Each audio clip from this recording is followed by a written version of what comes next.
आप upcoming IPO के अंदर इन्वेस्टमेंट करना चाहते हैं, बट क्या प्रोबेबिलिटी है कि अगर आपने आईपीओ में इन्वेस्ट किया तो आपको शेयर्स मिलेंगे ही मिलेंगे, अलॉटमेंट होगी ही होगी आपके शेयर्स की? Well, it is not guaranteed. कोई भी गारंटी नहीं ले सकता। अगर वो बहुत ज्यादा पॉपुलर आईपीओ है तो वो ओवर सब्सक्राइब्ड भी हो सकता है, और अगर ओवर सब्सक्राइब्ड हो गया तो आपकी प्रोबेबिलिटी कम हो जाती है कि आपको शेयर्स मिलेंगे।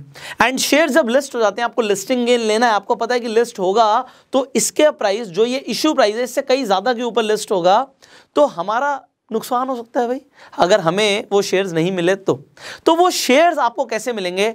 आज इस वीडियो में हम कुछ ऐसी ट्रिक्स सीखने वाले हैं। क्या सच में कुछ ऐसी ट्रिक्स होती हैं जिससे हमारी प्रोबेबिलिटी बढ़ सकती है हमें आईपीओ के अंदर शेयर्स मिलने की? The answer is yes.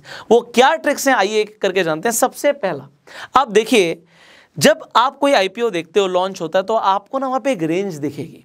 वो रेंज क्यों दिखेगी? क्योंकि यहाँ पे दो तरीके से इशू होते हैं। एक होता है फिक्स प्राइस इशू, कि एक फिक्स प्राइस के ऊपर कंपनी एबीसी कंपनी का शेयर आ रहा है आईपीओ के अंदर, तो आईपीओ में उनका जो वो इशू कर रहे हैं, उनका इशू टाइप है फिक्स्ड प्राइस इशू। तो मान लेते हैं वो कहते हैं जी हम तो फिक्स हमारा 100 रुपये है और 100 रुपये के ऊपर आपको शेयर मिलेगा। आपको पता है आपको लॉट में खरीदना है तो आपको 100 रुपये का शेयर मिलेगा, दैट इज फिक्स्ड। एंड दूसरा होता है आपका बुक बिल्डिंग इशू। अब बुक बिल्डिंग इशू भी आपको पता है क्या होता है। बुक बिल्डिंग इशू के अंदर आपको एक रेंज मिलेगी। मान लेते हैं आपको रेंज दिखती है 72 से 76 की। अब ये जो आपको रेंज दिख रही है, ये रेंज मैक्सिमम 20% का गैप ही हो सकता है, इसमें इससे ज्यादा गैप नहीं हो सकता। तो अब जो जर्नली आईपीओस आप देखते हैं वो आपको बुक बिल्डिंग इशू टाइप दिखते हैं, कि जिसमें आपको दो प्राइस दिखते हैं, 72 भी दिख रहा है, 76 भी दिख रहा है। ऐसा भी हो सकता है कि 90 to 100 के बीच में आपको एक प्राइस डिफरेंस दिख रहा है। अब ये जो कम वाला प्राइस है, जो आपकी लोएस्ट बिड होती है, इसे हम फ्लोर प्राइस भी बोलते हैं। ये हमारा फ्लोर प्राइस है। और जो हायर साइड पे होता है उसे हम कैप प्राइस बोलते हैं। ये हमारा कैप प्राइस है। तो लोग गलती क्या कर जाते हैं, लोग कहते हैं भैया अगर हमारे को 90 to 100 की रेंज मिली हुई है तो एक काम करते हैं 90 की बिड लगाते हैं, अगर कम पे मिल गया तो हमारा तो पैसा कम ही लगा ना। अब मान लीजिए आपका लॉट है 100 का, तो यहाँ पे 9,000 लग रहे हैं, वहाँ पे 10,000 लग रहे हैं, तो मैं 10,000 क्यों खर्च करूँ, मैं तो 9,000 पे बिड लगाऊंगा। अब अगर आप फ्लोर प्राइस की बिड लगाते हो या फिर आप सोचते हो मैं 90 और 100 का बीच का एक प्राइस ले लेता हूँ, मुझे ऐसा लगता है कि 95 के आसपास लिस्ट होगा या 95 के आसपास मुझे अलॉटमेंट मिल जाएगी, तो आप गलत सोच रहे हैं। आप गलत सोच रहे हैं, क्योंकि अगर एक आईपीओ बहुत ज़्यादा पॉपुलर है तो वहाँ पे दो ही चांसेस हैं, या तो डायरेक्टली कैप प्राइस के ऊपर जाके अलॉटमेंट होने वाली है, या फिर कट ऑफ प्राइस, जहाँ पे कंपनी डिसाइड करेगी कि इस प्राइस पे हम अपने शेयर्स देंगे। तो आप जब आईपीओ लेने जाते हैं वहाँ पे ऑप्शन आता है कि आप अपनी तरफ से भी बिड लगा सकते हो, तो वो बिड आप हमेशा कैप प्राइस की लगाओ, या फिर ऑटोमेटिकली आप कट ऑफ प्राइस की बिड लगाइए, कि कट ऑफ प्राइस जो आएगा उस कट ऑफ प्राइस पे आपको अलॉटमेंट मिल जाए। अब यहां तक अगर आपको समझ आ गया, वेल एंड गुड, आगे बढ़ते हैं। Do not wait for the last day. लोग लास्ट डे का वेट करते हैं। अब होता क्या है, ऐसा कई बार होता है, मेरे साथ भी हुआ था एक बार, कि लास्ट डे का मैं वेट कर रहा था, भैया 3 दिन या 4 दिन आपको मिलते हैं कि भैया आईपीओ के अंदर आप इन्वेस्ट कर सकते हो। अब ओपन हो रहा है कोई आईपीओ मान लीजिए 1 तारीख को, तो आपके पास 3 तारीख तक का टाइम है। अब लोग सोचते हैं हम 3 तारीख को इन्वेस्ट करेंगे, वो भी हमारे पास शाम का टाइम है, 4 बजे 5 बजे हम इन्वेस्ट कर देंगे, तो आईपीओ में पैसा लगा देंगे, तब तक देख लेंगे मार्केट ने क्या सेंटिमेंट्स दिए हैं, कितना ज़्यादा ओवर सब्सक्राइब्ड हो गया, सारी इन्फॉर्मेशन हमारे सामने आ जाएगी। सो एक बार मेरे साथ डेफिनेटली ऐसा हुआ है, मैं आपको बता रहा हूँ कि लास्ट डे का वेट करने के चक्कर में शाम के बाद मैं इतना बिजी हो गया, इनफैक्ट दोपहर के बाद मुझे ऐसा था कि मैं 3 बजे 4 बजे जाके आईपीओ के अंदर अपना प्लेस कर दूंगा बिड, बट मैं इतना बिजी हो गया, मुझे 6 बजे ये रिमाइंडर आया कि यार मेरे को तो उस आईपीओ में इन्वेस्ट करना था, मैं भूल ही गया, तो वो अपॉर्चुनिटी चली गई। हो सकता है मैं रिमाइंडर लगा भी लेता, बहुत सारे फैक्टर्स हो सकते हैं, बट जब आप लास्ट डे का वेट करते हो तो हो सकता है किसी टेक्निकल रीजन से आप इन्वेस्ट ना कर पाओ, आपकी ऐप ना चले, इंटरनेट कनेक्टिविटी प्रॉब्लम आ जाए, या फिर कंपनी साइड से भी इशू हो सकता है कि बहुत ज़्यादा लोग आ गए, सर्वर्स नहीं चल रहे, कुछ भी हो सकता है। तो लास्ट डे का क्यों वेट करना, आप ठीक है 1 तारीख से 3 तारीख का टाइम है, आप 2 तारीख को आप इन्वेस्ट कर दो, तो बीच में किसी दिन आप अपनी प्लेस कर सकते हो bid. So you do that, do not wait for the last day. Now third, लोग ये गलती क्या करते हैं, अब मान लीजिए आपका अपस्टॉक्स में अकाउंट है, आपका एंजल ब्रोकिंग में भी अकाउंट है, आपके पास 5 पैसा में भी अकाउंट है, आपने बहुत सारे डीमेट अकाउंट्स खोल रखे हैं। अब आप क्या करोगे, आप सारे डीमेट अकाउंट्स में जाएंगे और आप वहां से बिड लगा देंगे आईपीओ के अंदर इन्वेस्टमेंट के लिए।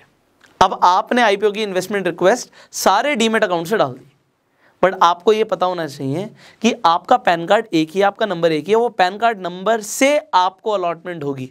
तो अगर 3-3 जगह से 4-4 जगह से एक ही पैन कार्ड की रिक्वेस्ट आई हुई है तो आपकी रिक्वेस्ट ही कैंसिल हो जाएगी, आपको एक जगह से भी शेयर्स नहीं मिलेंगे।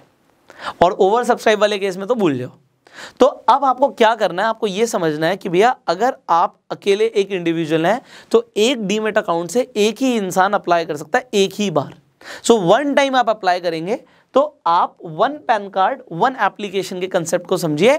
अलग अलग डीमेट अकाउंट से एप्लीकेशन लगाने का कोई फायदा नहीं है। फोर्थ, अगर आपको अलग अलग अकाउंट से एप्लीकेशन लगाना ही है तो अलग अलग फैमिली मेंबर्स के नाम पे कीजिए। मान लीजिए मैं हूं यहाँ पे, मेरी वाइफ है, मेरे पापा हैं, मेरी मम्मी है, मेरे घर में मेरी सिस्टर है, मेरा ब्रदर है, बहुत सारे लोग हैं।